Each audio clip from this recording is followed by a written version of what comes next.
دنوں تک روئے، اللہ کرے امتی بھی کبھی کبھی حضور کی یاد میں روئے۔ ایک تو یہ ہماری محفلیں ہیں نا جن میں مجبور کر دیتا ہے خطیب، واعظ، نعت خواں، تو مجبوراً بھی سبحان اللہ کہنی پڑتی ہے۔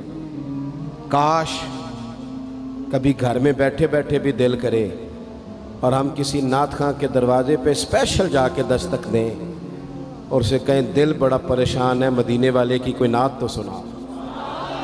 کبھی ایسا بھی ہونا کہ گھر میں پیسے نہ ملنے پہ تو ٹینشن ہوتی ہے اور کوئی مقدمہ آ جائے تو پریشانی ہوتی ہے، لڑائی ہو جائے تو ہوتی ہے۔ کبھی یوں بھی تو ہونا رات کو ابا جی رو رہے ہوں بستر پہ اور بڑا رو رہے ہوں اور تڑپ کے رو رہے ہوں، بچے آ کے اماں سے پوچھیں کیا مسئلہ ہے ہمارے ابا کو، کوئی پریشانی ہے، کوئی ڈاکٹر کو بلائیں، کوئی دکھ ہے؟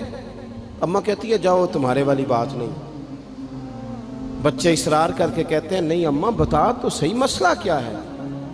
تو اماں ٹھنڈی آہ بھر کے کہتی ہے پتر تمہارے باپ کو نا نبی پاک کا مدینہ یاد آتا ہے، جنوں ویکھ کے ٹھردیاں اکھیاں نے تے جنوں ویکھ کے ٹھردا سینہ ہے، ربا تیری ساری خدائی چ ایک ہی تے شہر مدینہ ہے۔ پیسے جتنے آگے جی انہیں بڑے نے انہاں سٹیو تہاڈی مہربانی، اسی کڈی سمجھدار قوم آ، پہلے آپ ہی کھلاری دینے پھر آپ ہی کٹھی کری دینے۔ کیسی بات ہے، غوث پاک کی محفل میں لوگ بندے گنتے تھے، توبہ کس کس نے کی، ہماری محفلوں میں لوگ نوٹ گنتے ہیں اور اسپیشل بندے رکھے ہوئے نوٹ گننے کے لیے۔ بس کریں یار، چھوڑ دیں، بڑا ہو گیا یہ کام ہماری۔ سنیں جی سنیں، اللہ خوش رکھے، اللہ آپ کو خوش رکھے۔ اور میرے بھائی اللہ جزات، سنیں ہمیں جو کچھ دین نے دے دیا ہے وہ ہماری اوقات سے پہلے ہی بڑا زیادہ ہے، تو یہ نوٹ چھوڑ تو یہ تو بات ہی پیچھے رہ گئی ہے۔ سانو تخت ہزارے دی لوڑ کی ہے، نالے کی لگے شہر بمول دے نال، اسی اپنی بال کے سیکنے ہیں، سانو کی لگے کسی اور دے نال۔ یہ چھوڑ دیں یہ کام، یہ کوئی اتنا مناسب نہیں لگتا۔ اللہ جزائے خیر دے۔ آپ توجہ کریں کیا عرض کر رہا ہوں۔ تو شدید حضور سید عالم صلی اللہ علیہ وسلم رو رہے ہیں آزمائش میں، امت کی آزمائش کو دیکھ کر حضور رو رہے ہیں کہ امت آزمائش میں۔ حضرت جبریل نے جا کے عرض کی یا رسول اللہ وہ جو خاص حساسیت ہے نا حضور کی طبیعت میں امت کے حق میں، اس کے لیے حضور رو رہے ہیں۔ تو رب کریم نے کیا پیغام دیا؟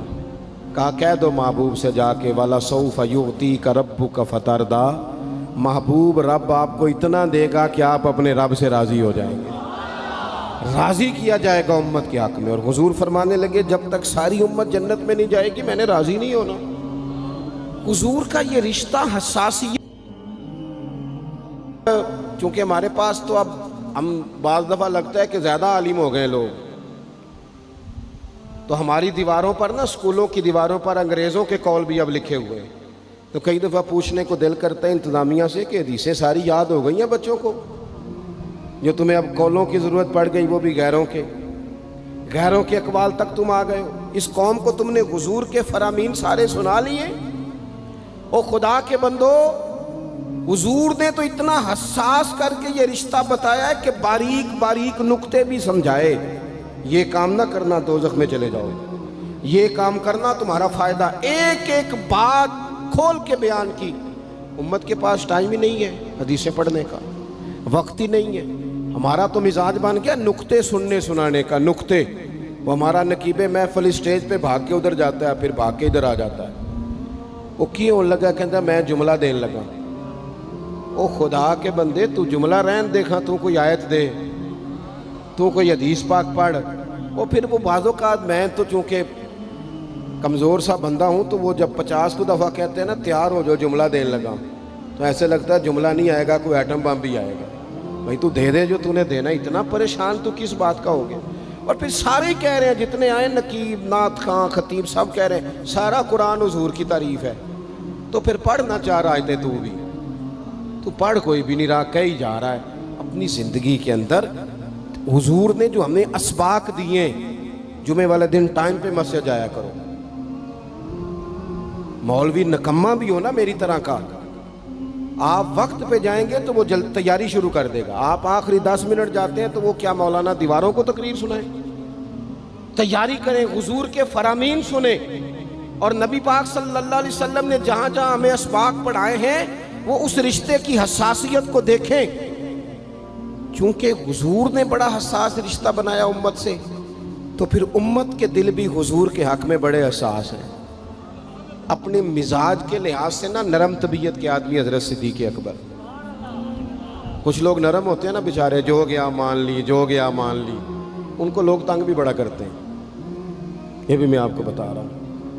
وہ جس بندے کا پتہ ہوتا ہے نا کہ جناب اس کے پاس گئے تو یہ اکثر تارے شاٹ بھی رہتی ہیں، تو وہاں ذرا جاتے بھی لوگ تھوڑی احتیاط کرتے ہیں۔ حضرت ابو بکر صدیق طبعاً نرم طبیعت کے تھے، کشادہ روئی، خندہ پیشانی مزاج کا حصہ تھا۔ وہ دیر تک صبر کرنے کے عادی تھے، لیکن ایک دن ان کے والد آئے جناب ابو قحافہ رضی اللہ تعالیٰ عنہ، بعد میں انہوں نے کلمہ پڑھا۔ وہ ایک دن حضور کی بارگاہ میں شکایت لے کے آئے۔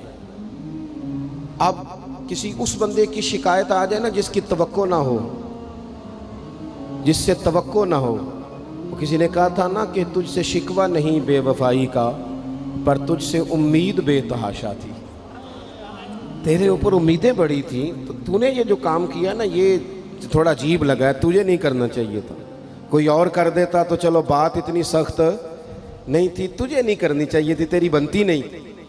حضرت صدیق اکبر طبی طور پر نرم آدمی، لیکن ان کے والد آئے حضور کی بارگاہ میں، اور بزرگ ہیں اور نابینا ہیں اور لاٹھی تھامے ہو، اور انہوں نے بڑی عجیب بات کی، کہا یا رسول اللہ حد ہو گئی، آج تو ابو بکر صدیق نے مجھے تھپڑ مارا ہے، تھپڑ مارا ہے۔ یہ ابھی وہ مسلمان نہیں تھے، شکایت آئی، کریم محبوب علیہ السلام کے گرد جتنے لوگ کھڑے تھے محو حیرت ہو گئے کہ ابو بکر صدیق یہ کام کریں گے۔ حضور نے فرمایا بلاؤ نا جناب صدیق کو۔ حاضر بارگاہ ہو گئے، ہاتھ باندھے، نظر جھکائی ہے۔ حضور نے فرمایا ابو بکر لوگوں کو تو یقین ہی نہیں آ رہا، تم نے تھپڑ مارا باپ کو؟ خاموش کھڑے، خاموش۔ کریم نے فرمایا ابو بکر سن رہے ہو میں نے کیا کہا، باپ کو مارا ہے؟ چپ کھڑے۔ تیسری دفعہ حضور نے فرمایا بولتے کیوں نہیں؟ انہوں نے نا گردن اٹھائی، آنسو ٹپ ٹپ داڑھی پہ گر رہے، رو کے عرض کرنے لگے یا رسول اللہ باپ سے کہیں خنجر لے کے میرا گلا کاٹ دے، میں سی نہیں کروں گا، پر اس نے نا آج آپ کے بارے میں بات کی ہے، آپ کی شان اقدس کے بارے میں کچا جملہ بولا ہے، آپ کے بارے میں کمزور بات کی ہے۔ یا رسول اللہ میں سارا کچھ سہ سکتا ہوں، پر آپ کا اور میرا رشتہ، حضور آپ کی اور میری بات، تن تندور تے ہڈیاں بالن، اسی ہاواں نال تپایا، کپ کپ مکیاں پیڑے کیتے، اتوں عشق پلیتھن لایا، تن دا سالن تے من دی ہانڈی، لون صبر دا پایا، غلام فریدہ میں ساری تیری، تینوں وجہ یقین نہیں آیا؟ فرمانے لگے، عرض کرنے لگے یا رسول اللہ صلی اللہ علیہ وسلم انہوں نے آپ کے بارے میں بات کی ہے، شکر کرے میرے ہاتھ میں تلوار نہیں تھی، ورنہ میں باپ کا سر کاٹ دیتا، اس لیے کہ ہر چیز برداشت ہے۔ محبوب کی شان کے بارے میں کوئی بات کرے یہ امت کو برداشت نہیں ہوتی، ہم یہ کیسے قبول کریں، کیسے اس بات کو قبول کریں؟ عزیز بھائی اس رشتے میں حساسیت، آپ دیکھیں صحابہ نا اس حساسیت، اور صرف ناموس رسالت کے مسئلے میں نہیں، ہر مسئلے میں وہ حضور کے حق میں حساس